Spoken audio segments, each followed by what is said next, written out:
A lot of this isn't going to make sense to you, and I'm sorry about that.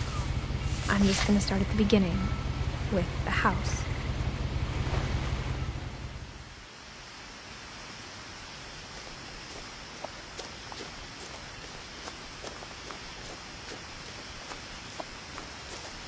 I lived here until I was 11, but I wasn't allowed inside half the rooms.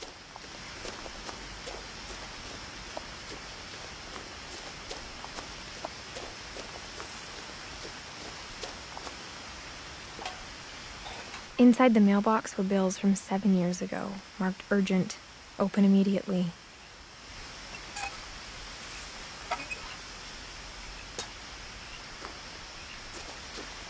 I hadn't been back since my brother Lewis's funeral.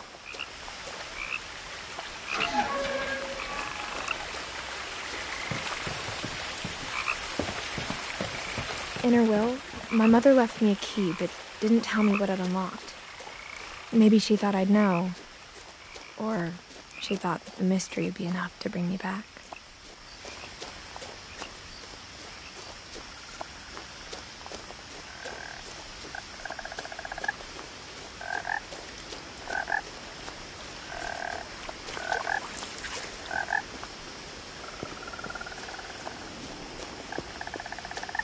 The truth is, even after I inherited the house, I never thought I'd come back to it. But now I had questions about my family that only the house knew the answers to. The woods around the house have always been uncomfortably silent, as if they're about to say something but never do.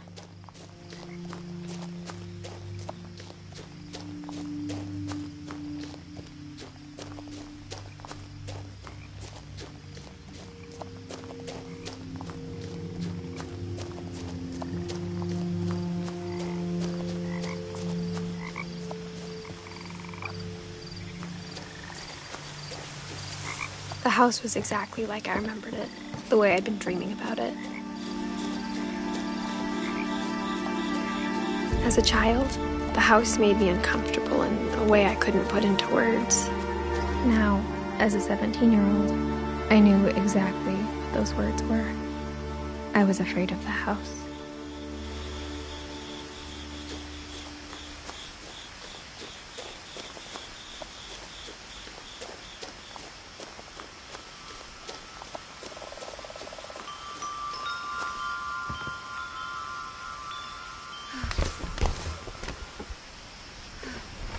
Crawling through the doggy door used to be a lot easier when I was 11.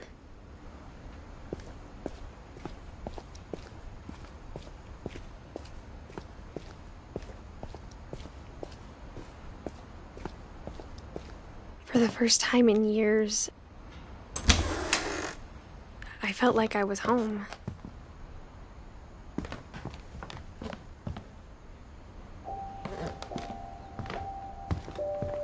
But instead of a family, there were just memories of one.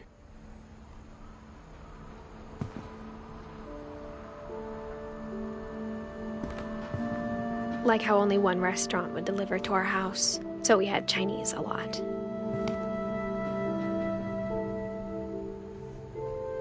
Or how after Lewis started working at the cannery, we all got sick of eating salmon. Except our cat, Molly.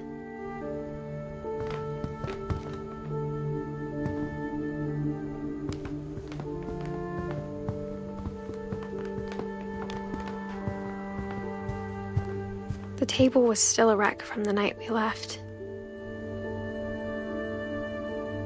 It was like a bomb had gone off, killing everyone but sparing the furniture.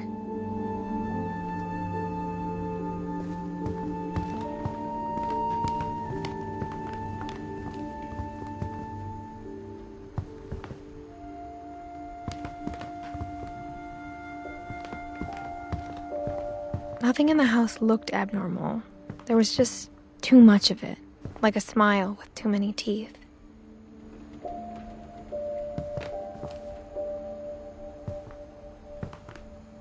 Even the fireplace had a story.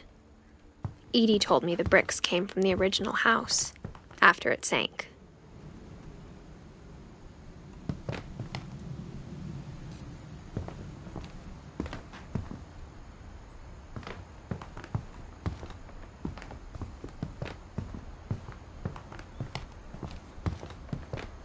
Mom always told me to stay out of the basement, so I wasn't too surprised when the key didn't fit.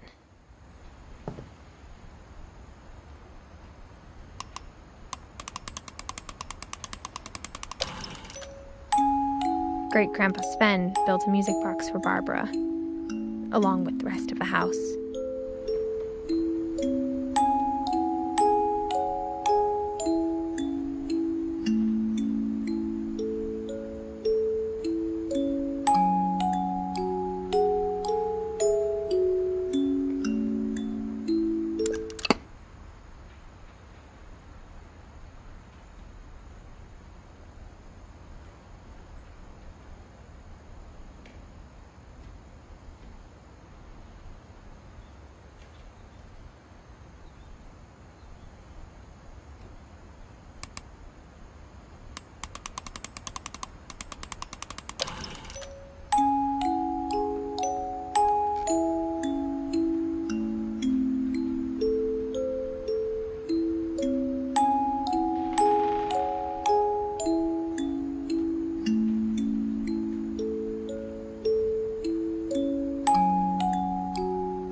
My mom wasn't much of an optimist, but she never stopped believing that my brother Milton was alive.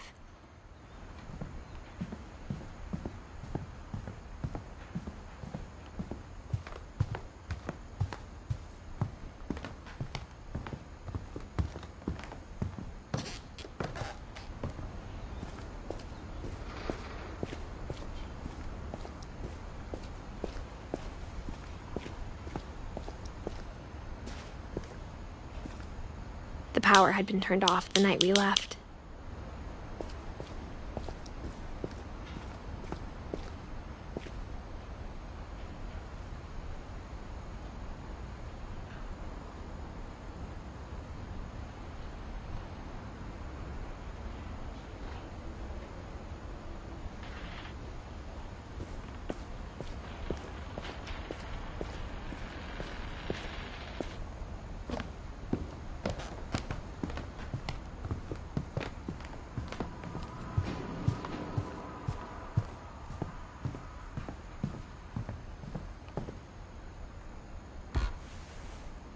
Edie told me once that every Finch who ever lived is buried somewhere in the library.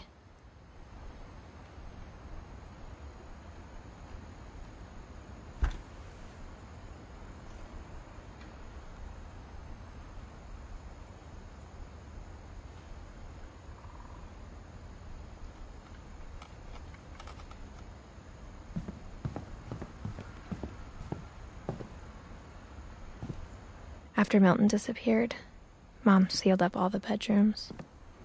Then Edie retaliated and drilled peepholes. I spent a lot of time playing in Great Uncle Walter's room. I think my mom sometimes regretted not sealing it up.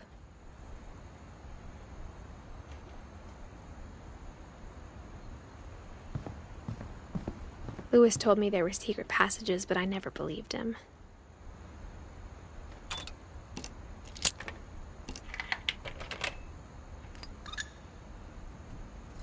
Turns out, my mom was really good at keeping secrets. Now it was time to find out what my mom had been afraid of.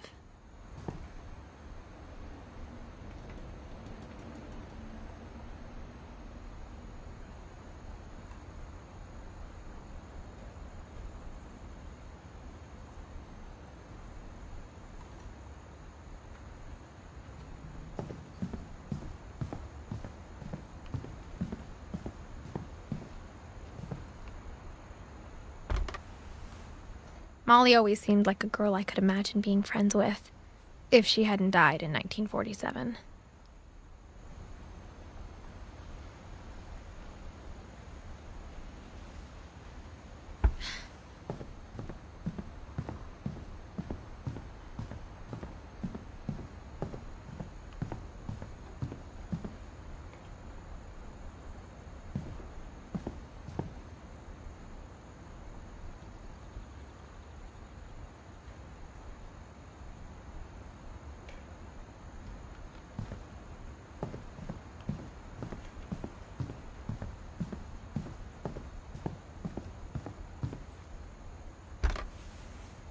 Barbara was a child star for 2 years, until America grew out of it.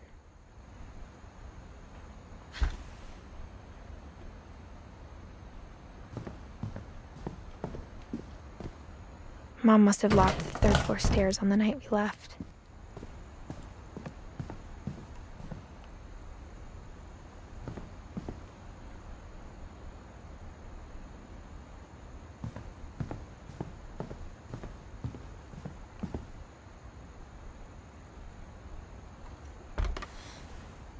The last time I was in Edith Sr.'s room, I was 10 and she was painting my portrait.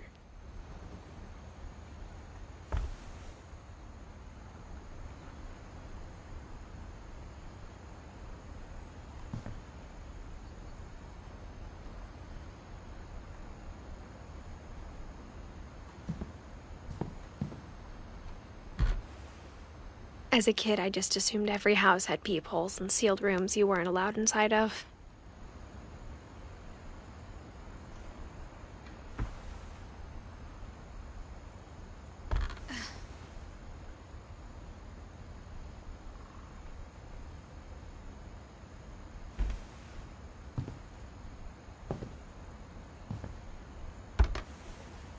My Grandpa Sam spent 7 years sharing a room with his dead brother, Calvin.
Reading this, maybe it sounds like I had a plan, but I had no idea what was behind that door.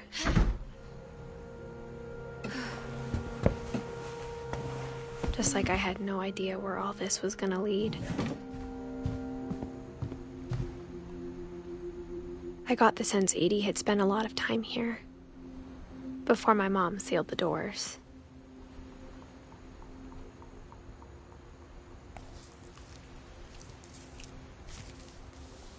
December 13th, 1947. Dear Diary, I'll be gone soon, but I wanted to tell somebody about what's gonna happen. It started when Mom sent me to bed without dinner. I woke up and I was starving, so I looked around for something to eat. The gerbil food was dry, but I didn't mind it.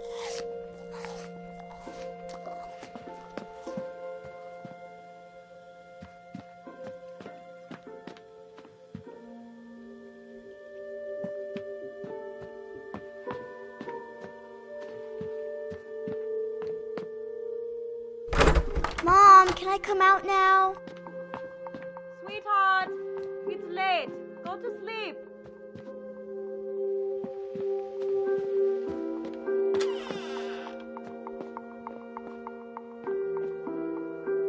I kept eating and eating.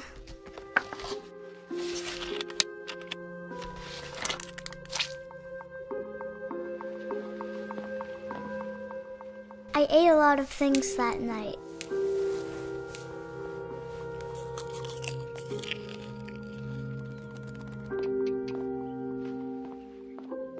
Then I heard chirping outside my window. It was a barn swallow going back to her nest. I reached out for her.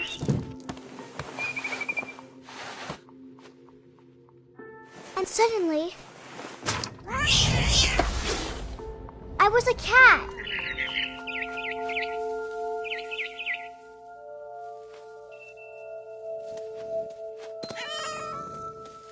I tried to be quiet, but the bird was really scared.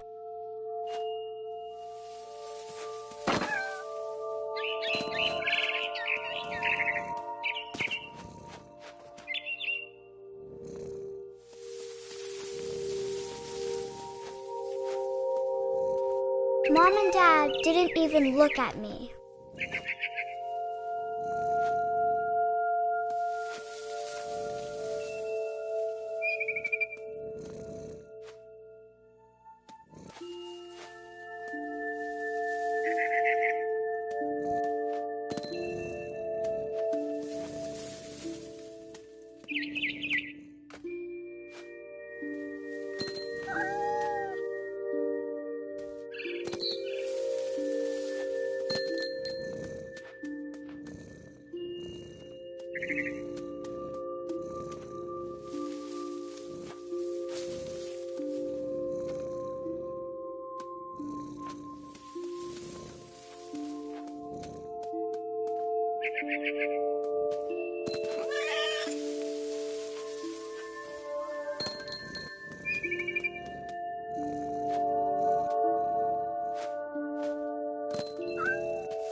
I jumped and I almost got her.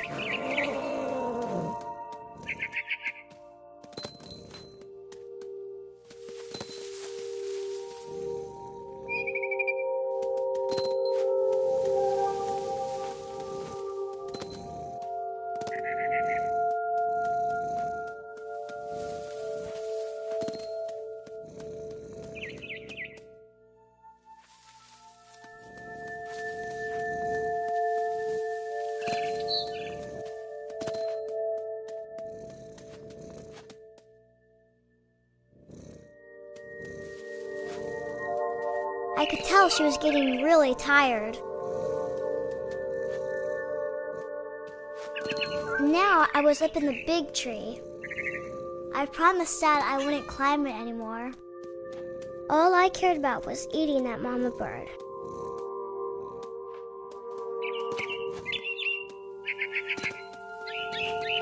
I gobbled her up. And suddenly, I was an owl. First, all I heard was the wind.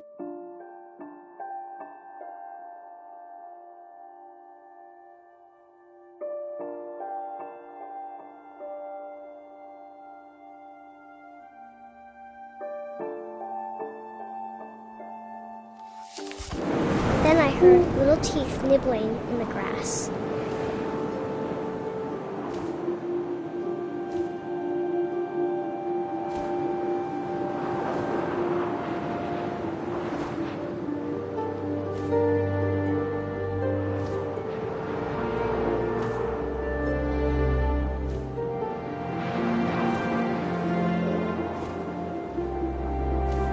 Rabbits.